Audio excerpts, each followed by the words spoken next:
আজকে আমি পঞ্চরত্ন পেঁয়াজি করব কেমন। আর এই দেখো আমার নাতি নাতনিরা সব এই যে রসুন ছাড়িয়ে দিল, বললো দিদা তোমার সঙ্গে হেল্প করি।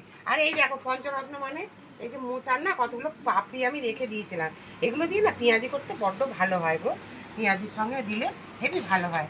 তো চলো আমি এগুলো কেটে নিই, ভালো করে সুন্দর করে কুচু কুচু করে কাটতে হবে। ধর এটা কুচু কুচু করে কাটতে হবে, তাহলে পেঁয়াজিটা সুন্দর হবে।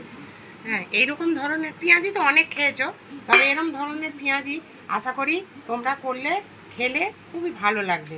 আমার বটিটাতে না ধান নেই জানো তো বন্ধুরা, ওই জন্য না বটিটাতে কাটতে চায় না, বটিটাতে একদম ধান নেই।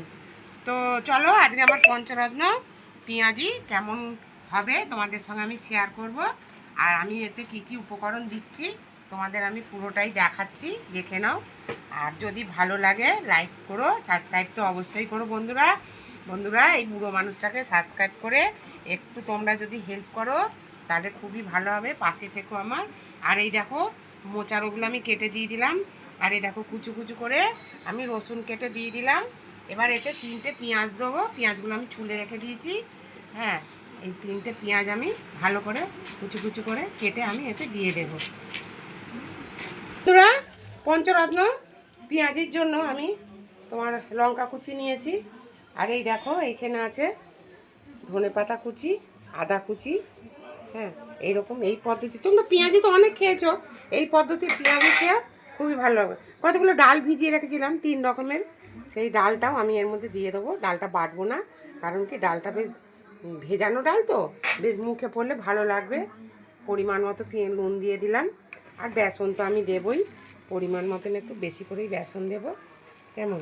দিয়ে এটাকে আমি ভালো করে মাখবো, ভালো করে না মাখলে না বন্ধুরা হবে না জানো তো। আগে আমি মেখে দেখে নেব, তারপরে আমি আস্তে আস্তে জল দেবো।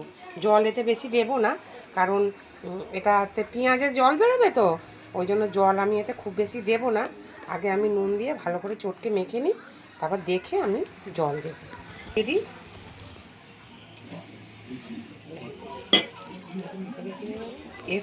বলো। তো দেখো বন্ধুরা আমি এইভাবে চটকে চটকে এটা 10 মিনিট ধরে আমি চটকে মেখে নিয়েছি। 10 মিনিট পর দেখলাম পেঁয়াজগুলো একদম নরম হয়ে গেল। তো এটাকে আমি এরকম সুন্দর করে আরও 5 মিনিট মাখবো, মেখে তারপরে আমি চপগুলো বানাবো। কারণ পেঁয়াজটা দেখবে নরম হয়ে গেলে আর চপগুলো খুব সুন্দর হবে আর মচমচে হবে। খুব বেশি জল দেবে না, আমি 2-3 চামচ মতন জল দিয়েছি কেমন, কারণ এতে পেঁয়াজের জল থাকে না, ওই পেঁয়াজের জলেই আমার এইটা মাখা হয়ে গেছে। তো চলো এদিকে আমার তেল